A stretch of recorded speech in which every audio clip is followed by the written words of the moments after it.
Le sixième sens peut être un outil servant à obtenir des informations là où d'autres sens ou d'autres techniques sont moins efficaces.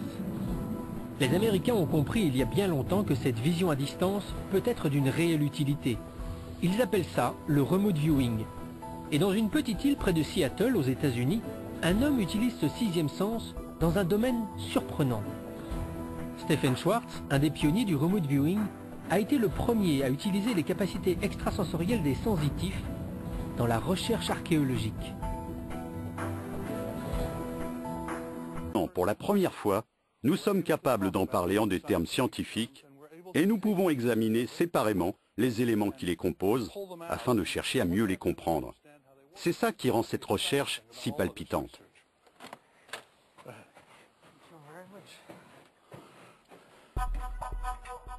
L'idée de Stephen Schwartz est de demander à des sensitifs, qu'il appelle donc des remote viewers, de localiser des sites archéologiques disparus. Il a testé cette méthode avec succès en cherchant des épaves de navires. En 1980, il entreprend son projet le plus ambitieux, retrouver en Égypte les ruines de la grande bibliothèque d'Alexandrie, de la tombe d'Alexandre le Grand, ainsi que des palais où Cléopâtre et Marc-Antoine se seraient donné la mort. 11 remote viewers américains travaillent sur une copie de la même carte à distance. Chacun d'eux indique des zones à explorer. Lorsqu'une même zone est définie par plusieurs sensitifs, Schwartz parle de zone de consensus. Il rassemble ces informations sur une seule carte, une carte qu'il possède toujours. Je n'ai pas regardé ça depuis probablement 20 ans. Ouais, c'est bien ça.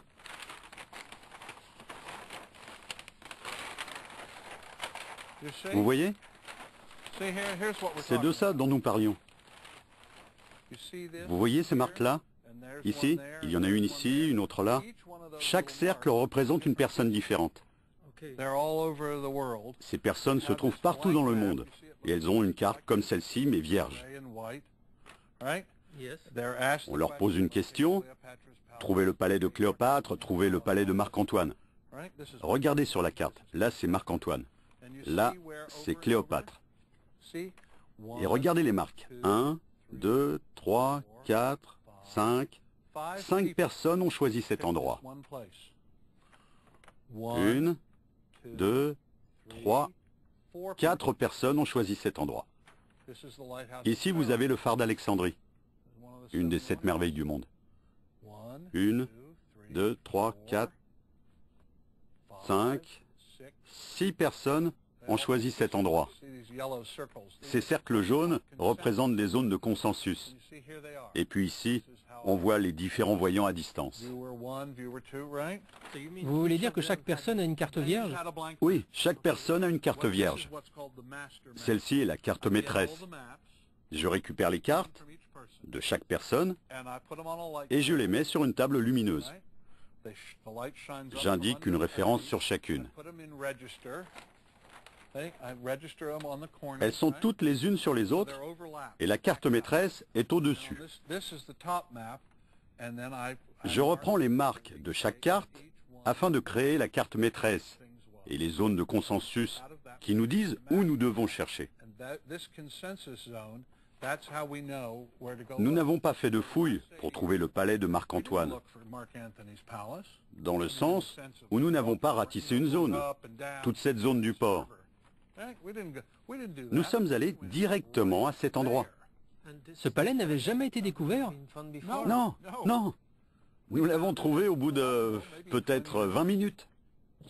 En plongeant sur les zones désignées par les remote viewers, l'équipe découvre les sites en un temps record. L'archéologue Michael Galikowski supervise les fouilles sur place. Je voudrais que cette trouvaille archéologique soit répertoriée comme étant encore plus importante que celle du tombeau d'Alexandre le Grand, car elle enrichit notre connaissance d'une des villes les plus importantes du monde antique.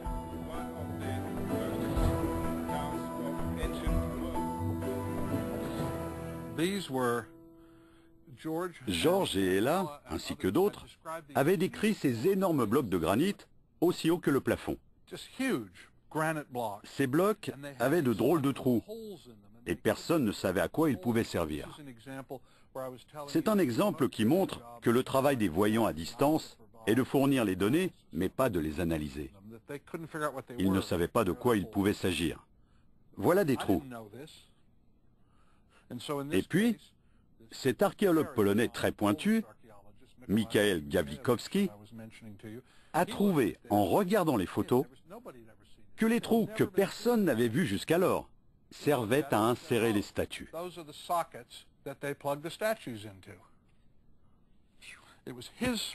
C'était son savoir spécifique qui nous a permis de comprendre les images fournies par les voyants à distance. Fort de cette expérience, Stephen Schwartz va réaliser un test original. Nous sommes en 2003, après l'invasion de l'Irak par les troupes américaines. Lors d'une conférence, il propose au public de décrire les circonstances de la future capture de Saddam Hussein. Il synthétise leurs réponses et les met sous scellé. 5 semaines plus tard, Saddam est arrêté. Ce sont des personnes tout à fait ordinaires, comme celles qui regardent ce documentaire, à qui j'ai demandé ceci.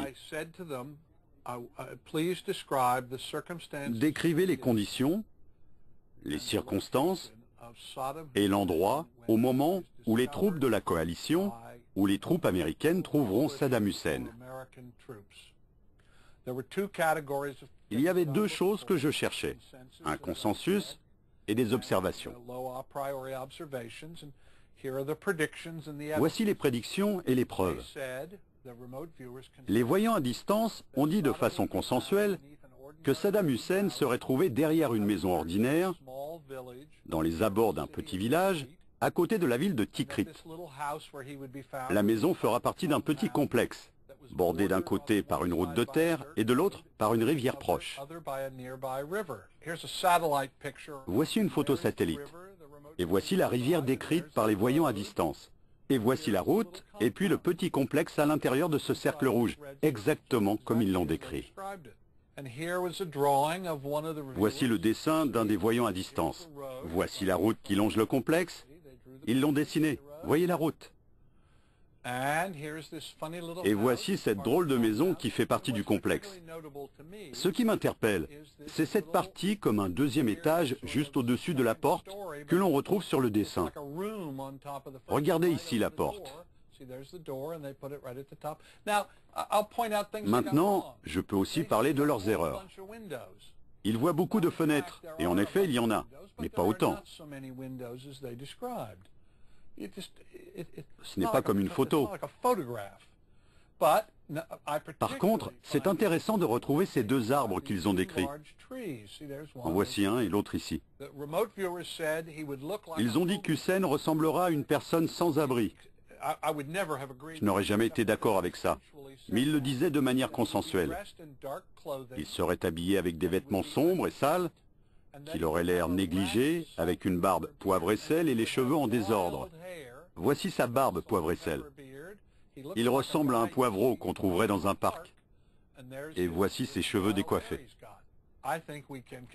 Je pense que nous pouvons conclure que ces déclarations n'ont pas pu être obtenues au hasard.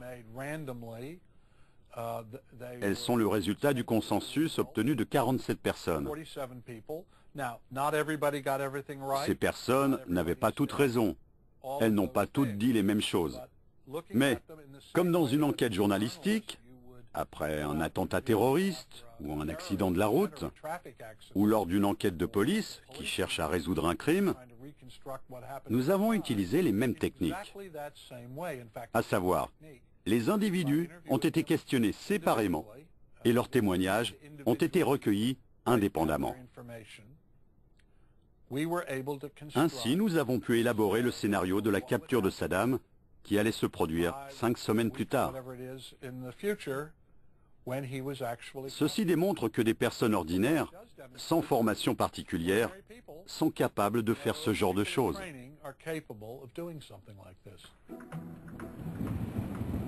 Il existe donc des personnes ordinaires capables de décrire les détails de la capture de Saddam Hussein plusieurs semaines à l'avance. Mais aussi des remote viewers qui aident à trouver des sites archéologiques à distance et en 20 minutes. J'apprends que ce 6e sens n'est pas seulement utilisé aux États-Unis. En France, Alexis Champion, président de IRIS, et Jean-Olivier Gransart-Desmond, archéologue, ont imaginé un service de remote viewer à disposition des archéologues et des entreprises. Ici, c'est avec l'archéologue Éric Gontier du CNRS qu'il travaille. Le sujet de l'expérience, l'archéologie, là encore. Des expériences dont on ne connaît pas encore les résultats car elles sont toujours en cours d'élaboration.